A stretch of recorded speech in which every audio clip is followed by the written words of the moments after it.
एक खूबसूरत शहर में औलख परिवार रहता था, जो अपनी संपत्ति और शानदार जीवन के लिए जाना जाता था।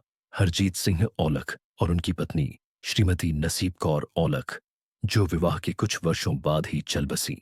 हरजीत सिंह का एक बहुत बड़ा व्यावसायिक साम्राज्य था और उनके परिवार का नाम बहुत ऊंचा था। उनका इकलौता बेटा गुरतेज औलख सिर्फ 23 साल का था जब उसे पूरे व्यवसाय की जिम्मेदारी संभालनी पड़ी। जब गुरतेज मात्र 5 साल का था, तभी उसने अपनी मां को खो दिया था। इसी कारण परिवार में हर कोई उससे बेहद प्यार करता था।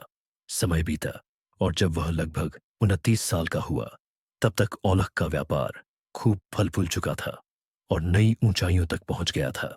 हर कोई मानता था कि गुरतेज अन्य कंपनियों को कड़ी टक्कर दे सकता है और उसमें व्यापार चलाने की बेहतरीन नेतृत्व क्षमता है। दूसरी ओर हरजीत की सेहत दिन प्रतिदिन बिगड़ रही थी। हालांकि वे कई बार ठीक होकर लौटे, लेकिन धीरे धीरे यह समझने लगे कि उनका अंत अब पास है। गुरतेज अपना पूरा ध्यान व्यापार पर लगाना चाहता था, लेकिन उसके पिता ने जोर दिया कि वह शादी कर ले। हरजीत ने गुरतेज से विवाह करने के लिए कहा। हरजीत चाहता था कि उसका बेटा एक अमीर परिवार की लड़की से शादी करे, लेकिन बेटा एक मध्यम वर्ग की लड़की से शादी करना चाहता था। यह शादी हरजीत सिंह औलख के बेटे गुरतेज और साहिल सिंह की बेटी मेहर के बीच हुई। शहर का हर व्यक्ति यह सुनकर हैरान था कि औलख परिवार की बहू किसी मशहूर परिवार से नहीं, बल्कि एक साधारण और मध्यम वर्गीय परिवार से आई है। मेहर का औलख परिवार में राजकुमारी की तरह ख्याल रखा गया और उसकी हर इच्छा उसके कहने से पहले ही पूरी कर दी जाती थी। हरजीत अपने बेटे की इच्छा पूरी कर बहुत खुश था। हालांकि उसकी तबीयत पहले से ही खराब चल रही थी। उसने अपने बेटे की मुस्कान देखकर संतोष किया, जो कि एक साधारण परिवार की लड़की से शादी करके बेहद खुश था। मेहर ने कभी नहीं सोचा था कि उसकी जिंदगी के सपने इस तरह पूरे होंगे। शादी के बाद परिवार ने उसे प्यार दिया और सबसे बढ़कर उसके पति ने उसे सबसे ज्यादा चाहा। कई सालों की शादी के बाद उनकी एक बेटी हुई, जिसका नाम गुरलीन था।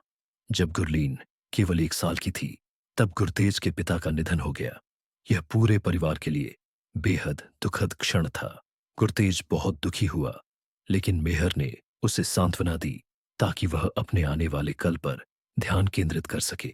9 साल की शादी के बाद मेहर को गुरतेज की बढ़ती सफलता और उसकी बड़ी उपलब्धियों से जलन महसूस होने लगी। वह महसूस करने लगी कि गुरतेज ने उससे शादी सिर्फ हमदर्दी के लिए की है और उसके पास उससे बेहतर विकल्प भी हो सकते थे।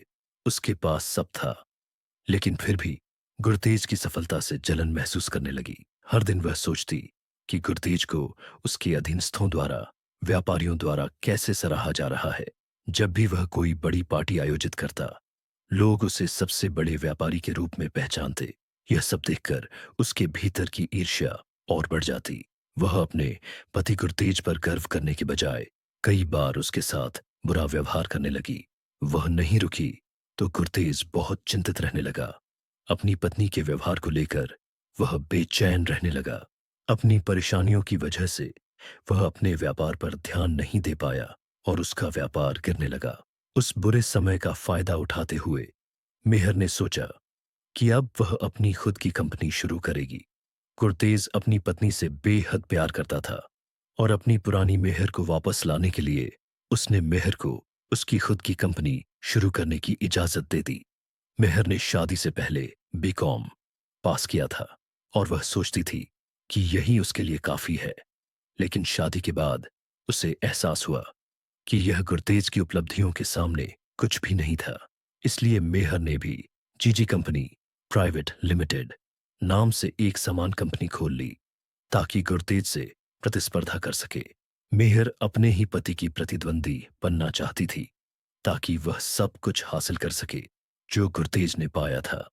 जीजी प्राइवेट लिमिटेड वास्तव में एक व्यवसाय था जो सामाजिक दायित्व या लाभ के लिए नहीं, बल्कि केवल उसके आनंद के लिए था।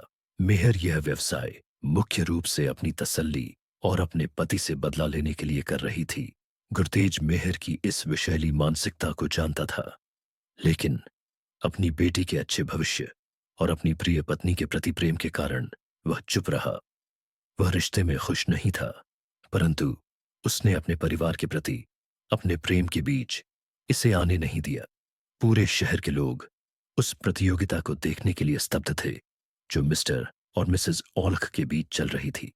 मेहर का अपना अधीनस्थ स्टाफ भी उसका सम्मान नहीं करता था, क्योंकि उसने हमेशा अपने पति का अनादर किया। जबकि गुरतेज एक दिल का बहुत साफ और अच्छा इंसान था, और सारे शहर को यह पता था कि यह सब मेहर के पागलपन के कारण हो रहा है। शहर में उसकी छवि और भी खराब होती चली गई।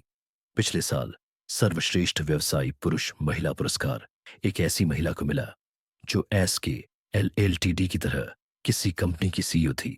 यह पुरस्कार उसका सपना था। वह इसे किसी भी कीमत पर पाना चाहती थी। अगले साल उसने बहुत मेहनत की, लेकिन अपनी विषैली मानसिकता और प्रतिशोध की भावना के कारण वह उस पड़ाव तक नहीं पहुंच सकी जो business woman of the year award पाने के लिए जरूरी था। वह बहुत निराश थी और उसे लगा कि वह कुछ हासिल नहीं कर पाई। उसने अपनी असफल जिंदगी के लिए अपने पति को दोषी ठहराया, लेकिन गुरतेज ने उसे यह आश्वासन दिया कि अभी भी पुरस्कार समारोह के लिए 3 महीने बाकी हैं और वह उन महीनों में बहुत कुछ कर सकती है। गुरतेज ने कई बार उसकी मदद की पेशकश की, लेकिन मेहर ने कभी कोई मदद स्वीकार नहीं की।